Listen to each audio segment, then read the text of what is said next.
I think this is a good example of, and who knows? I mean this could be heralded. It could be pointed to as when everything went downhill, right? But to me, this is Grimlock's like first, like probably delicately balanced use of fan aura, because that instance where Prime realizes, like, G-Axis has explained everything and he's like, oh, I feel so insignificant, like we've been off having this little tiff with Megatron, but meanwhile, like, all the quote unquote real Cybertronians have been out doing this massive colonization thing, and basically Prime's a sad sack, right? Like, it's not like he's a hand-wringy Prime like he was in the Generation 1 comics, where he was kind of Hamleting the hell out of everything. Like, this is more like he's like, dude, we're a joke, like, and everyone knew the punchline except us. But Grimlock's the one that's like, basically, like, the fan aura aspect is like in JLA, when Batman's like, hey Superman, remember, you're the bestest, and Superman's like, oh yeah, I am the bestest, and then he goes and beats, like, the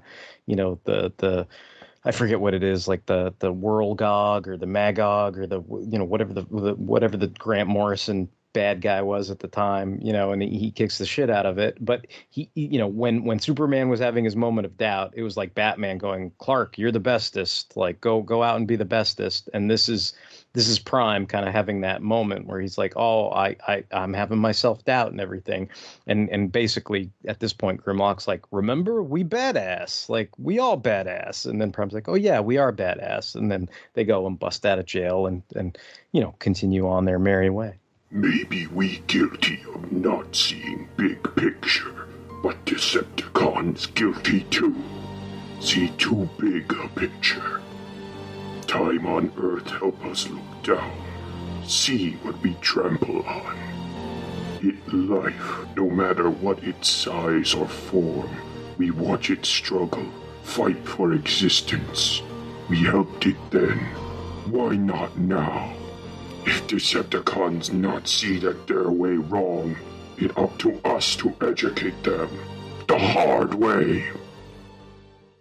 My note, again, since we already talked about it with Sludge, is probably not as big of a deal, but like Starscream with Beetlejuice tongue, like I don't know why I feel that's worth discussing, because I think yeah. I think that's like for some reason that's certainly a choice. Yeah. I mean that's almost as unnatural as budding, right? Where you're like looking, going, what the like, what is up with that? Like, why does he have Beetlejuice tongue? Like is that the effect of like too many, like Sludge and Starscream, too many resurrections? It's like, Sludge been killed too many times. Sludge have Beetlejuice tongue. Like, is that like the consequence of multiple resurrections? I don't know, but it makes sense for Sludge in Dinobot mode, but it doesn't for Starscream in robot mode. It's just really weird. It's an odd choice. I still don't get it. Maybe that was like they only had Sledge tongue parts left around, like when he brought him back or some shit. I don't know, dude. Like I don't know why, but I find it like so, like, it's one of those things where like it's off, but it's like charmingly off. Like, I'm gonna always like remember that. Like, I think it's, I don't know why, I think it's funny. It is time. For too long, Bludgeon, you have fancied yourself leader of the Decepticons, the worthy successor to the throne of Megatron. It is this cruel self-deception I have come here to shatter. You delude yourself.